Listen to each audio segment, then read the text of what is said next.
আমাদের এই কিপটে জামাই বাবুকে যাই বলা হচ্ছে তাতেই না করছে। এরকম করলে কি করে চলবে? রিজু তুমি আমাকে কিপটে বললে?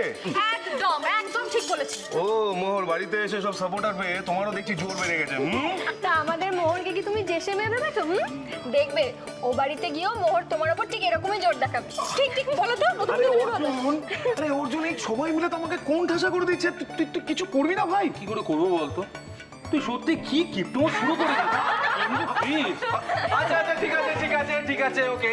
তাহলে যেটা দাঁড়ালো, আমরা সবাই এক একটা জায়গার নাম করব, ঠিক আছে? যে জায়গাটা বেশি ভোট পাবে তোমাকে আমাদের সেখানে নিয়ে যেতে হবে। রাজি? রাজি? ওকে ওকে ওকে, ডান ডান ডান। বলো। আগে আমি বলবো, দার্জিলিং। ব্যাংকক ব্যাংকক, হ্যাঁ হ্যাঁ ব্যাংকক ব্যাংকক, এইটাই ঠিক হবে। আমি ব্যাংককে যাব, তাহলে আমি প্রচুর শপিং করতে পারবো। আমার জুয়েলারি, চশমা, ব্যাগ, মেকআপ, ঠিক আছে। এইকে নিয়ে এই শোনো, সোহিনী সোহিনী সোহিনী, ছোটদের কথা হচ্ছে, আগে ওদেরটা শুনি, তারপর তোমারটা শুনবে। না না না না না, আচ্ছা, এই মেহতা ভাই, আরে তোর চয়েসটা বল।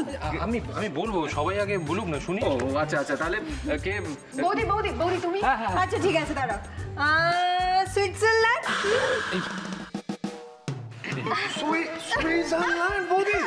আরে বাবা, আরে আমি কি বলি, এই বর্ষাকালে বা এই বৃষ্টির মধ্যে অত দূরে যাওয়ার কোনো দরকার নেই। তার থেকে বরং আমরা বাড়িতে থাকি, বাড়িতে হইচই করি, আড্ডা দিই, জমিয়ে রান্না বান্নাও খাওয়া দাওয়া করি, নাকি?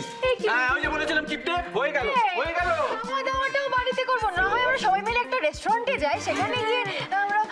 মাই ডিয়ার শালিকা, মাই ডিয়ার শালিকা, দেখো, রেস্টুরেন্টে সেই মজা নেই যেটা বাড়িতে রয়েছে। আর আজকে খাবার সাথে সাথে একটা টুইস্টও থাকবে। টুইস্ট মানে আইসক্রিম আইসক্রিম আইসক্রিম? মানে No দাঁড়াও, ice cream. বুঝলাম না কিসের টুইস্ট। টুইস্টটা হচ্ছে, আজকে আমরা ছেলেরা মিলে তোমাদের সবার জন্য রান্না করব।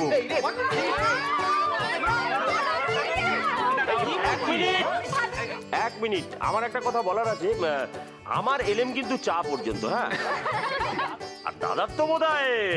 দেখো, আমাকে এসবের মধ্যে না জড়ানোই ভালো। আমাকে অফিসে যেতেই হবে, তাছাড়া শোরুমেও একটা কাজ আছে। আঙ্কেল, আপনাকে কিন্তু একটা কথা দিতে হবে। আজকে লাঞ্চে আমাদের তৈরি করা রান্না আপনাকে একটু ভরসা করে খেতে হবে।